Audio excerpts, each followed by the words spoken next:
Halo YouTube, kembali lagi di channel FZ Catur. Nah, kali ini kita akan melihat tujuan dari pembukaan. Nah, dan kita sudah sampai ke materi yang ketiga, yaitu tentang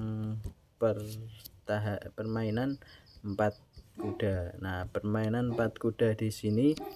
Nah, ini bisa kalian lihat di sini. Nah, ini langkahnya yaitu ada E4 E5, jadi didorong E4 E5, terus ada kuda F3. Nah, di mengancam pion yang ada di E5 dan dibalas dengan kuda ke C6 yang dipertahankan pionnya, dan ada kuda ke C3. Nah, ini mempertahankan pion dan diserang dengan kuda F6. Disamakan langkahnya ya, seperti simetrikal. Nah, seperti yang kita bahas di materi yang kedua, di langkah terbaiknya bisa disamakan idenya. Jadi dari 3 kuda bisa beralih ke pembukaan 4 kuda seperti ini kawan. Nah, oke, secara video kita lihat pembukaannya. Di E4 dibalas dengan E5.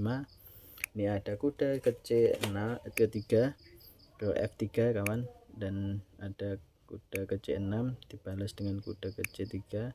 Nah, bisa dibongkar seperti ini kawan, dan gajah akan menyerang kuda yang ada di C3. Nah, seperti tadi kawan, jadi itu salah satu variasi ya. Banyak sekali nanti variasinya yang bisa kalian pilih, dan di sini kita fokusnya untuk melihat tujuannya, kira-kira tujuannya apa kalau kalian bermain 4 kuda. Nah, pembukaan ini cukup populer di kalangan pemula yang sangat mematuhi prinsip pembukaan, kembangkan kesatria sebelum uskup. Nah, jadi di dalam pembukaan, nah setelah kita menjalankan pion itu kita menjalankan kuda terlebih dahulu ya, jalankan kuda sebelum gajah. Jadi kita menjalankan kuda dulu, kuda-kuda kita keluar dulu. Nah, itu pembukaan yang baik. Dan prinsip pembukaan itu, nah bisa kita lihat seperti tadi. Nah, jadi kita mengembangkan kuda. Nah, itu berarti pembukaan yang baik. Nah, akhirnya mereka beralih ke pembukaan lain seperti Spanyol, Scott Game, dan Italia. Nah, jadi pembukaan 4 kuda di sini, nah itu bisa juga beralih ke berbagai macam pembukaan. Nah, jadi kita untuk melihat kira-kira baratnya feeling kita itu enaknya bermain apa. Nah, nanti kita bisa tentukan, dan kita melihat lawan kita. Nah, kira-kira lawan kita karakteristiknya bagaimana, apakah dia menyerang atau bertahan, dan kita bisa menerapkan dengan pembukaan yang baratnya kejutan untuk lawan kita, yaitu kita bisa memilih Spanyol, Scott Game, ataupun permainan Italia. Jadi ini enak sekali untuk kawan-kawan yang menyukai dengan taktik ya, jadi bisa menjerumuskan lawan di pembukaan-pembukaan lain. Nah, di dalam permainan 4 kuda biasanya mengarah ke permainan posisional yang tenang. Nah, memang di sini ini dibutuhkan permainan posisional. Karena apa?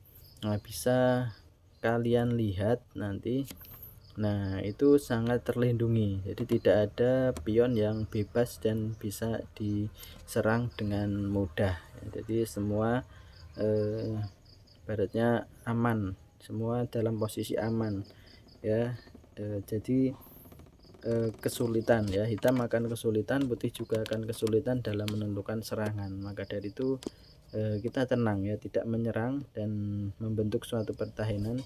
Ini meskipun ada beberapa variasi tajam. Nah, variasi tajam itu ada kawan, jadi kita segera mengambil beberapa pion untuk mendobrak. Nah, itu ada di dalam permainan ini. Jadi untuk kalian yang ingin bermain posisional, bermain tenang, bermain kalkulasi tingkat tinggi ya kawan, bermain berpikir, menentukan pengorbanan, nah itu bisa menggunakan pembukaan 4 kuda ini ya, mengarah ke taktik-taktik yang luar biasa. Nah, itu kawan yang bisa kita pelajari di pembukaan 4 kuda. Jadi untuk kawan-kawan yang ingin bermain 4 kuda. Nah untuk taktikal, posisional, nah ini bisa masuk semua di permainan 4 kuda. Nah tinggal kalian pelajari, tinggal mainkan. Ini ada latihan-latihannya yang bisa kalian mainkan. Nah itu saja kawan yang bisa kita lihat di permainan 4 kuda. Tetap semangat belajar bermain catur. Salam catur, Gen Una Sumus. Kita satu keluarga.